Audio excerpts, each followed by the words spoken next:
Hello there, this is Silent Joes again. I'm from King's Academy. We are situated in Kerala, India.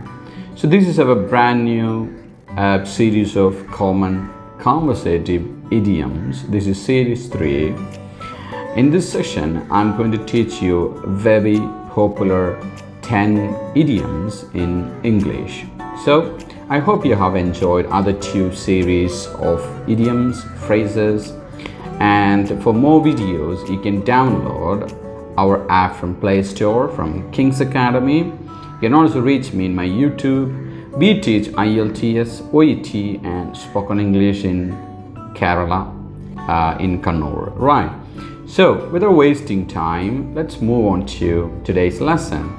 So today's lesson, I'm going to teach you 10 very popular daily using conversative idioms. The first one I'm going to teach you is to cut the long story short. It can also be said in other way, to make the long story short.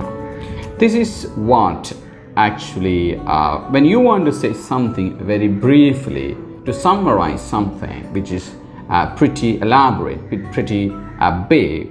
So if you want to say something very briefly, so we would say to cut the long story short. For example, some of your friends have some problem, or any one of your friends have some problems and he got some issues in the company, and the company asked him explanation, but you can say to cut the long story short, he quit.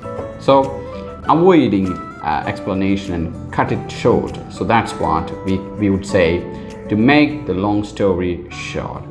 Alright, so next time you can say that. So idiom number 2 today I'm going to teach you is no pain, no gain. So which means without hard work there is no success. So that's what, there is no success if there is no hard work. So if you are studying OET or IELTS, no pain, no gain. Right? So that's number 2. So idiom number 3 I'm going to teach you is pull yourself together.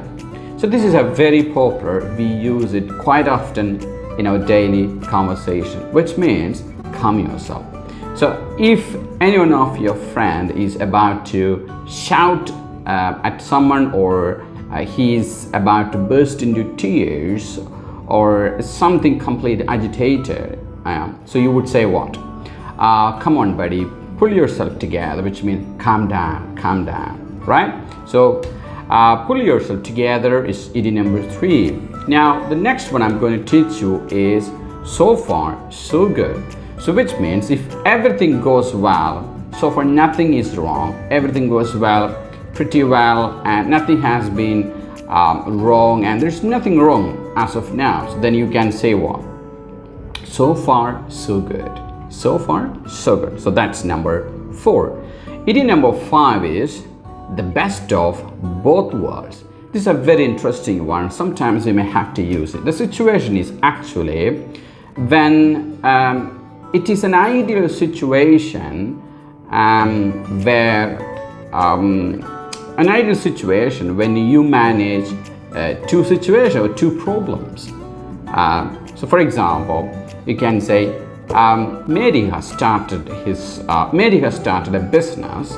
I think that is ideal for both the world. So that is the best for both worlds. So the best of both worlds means an ideal situation which is fitting for both kind of situations. So you can say Mary has started a business which is best for both worlds, because she can support her family, she can support her studies, and she can continue her passion in sports. So doing business is really good for, that's best for both worlds. Yeah, that's a kind of right example, you can use it. So the other idiom, the idiom number 6 I'm going to teach you is to make matters worse. If there is a problem and someone is trying to make it worse and make it much more complicated than it is actually, so then you can say what? Yeah, he made the matter worse. Okay, so you can say to make the matter worse. So to make an issue even more difficult to solve. So for example, there's a problem in your neighborhood and the police came in, but unfortunately to make the matter worse, your friend shouted at the police and they took him in and they took him away to the police station. So to make the matter worse, so to make a problem more complicated. So that's what, to make matters worse. That's idiom number 6. Idiom number 7 is under the weather, so which means sick. So you say, for example, Mary is under the weather, which means she's sick, she's pretty sick, she got a cold, she caught a cold. So that's what, under the weather. So idiom number 8 is can't judge a book by its cover. So which means it's not possible to come to a conclusion about something by the appearance. That's what we say. We don't judge the book by its cover. So can't judge the book by its cover. So don't come to a conclusion by the appearance. That's what, you can't judge a book by its cover. So that's idiom number 8. Idiom number 9 is to kill two birds with a single stone, which means solving two problems by a same action or a single action. So you have two problems and you solve both problems by a single action. So that's what we say, kill two birds with a single stone. So I kill two birds with a single stone, which means you solve two problems at the same goal or the single action, right? So the last one is pretty interesting. Today I'm going to teach you idiom number 10 is the elephant in the room, which is very, very popular in our English world. We use it quite often.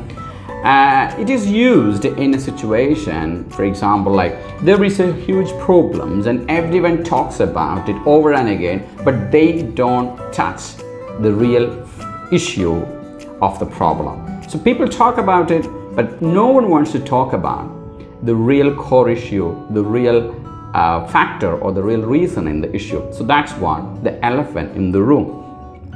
So for example, we can say the economy is in real trouble, people are losing job, everyone talks about it, but the elephant in the room is the wrong policy of the government, right? But so this is one, the elephant in the room. So people talk about it, people talk about the problem, they talk extensively, but no one wants to talk about the real reason. So they all hide it. So that's what, the elephant in the room is the government's policy, okay? Right. So today I'm taught you 10 popular idioms, and I will see you with a new series of idioms. And you can download my videos, and you can also reach me on the website kingsacademyenglish.org. Right, until then, bye bye.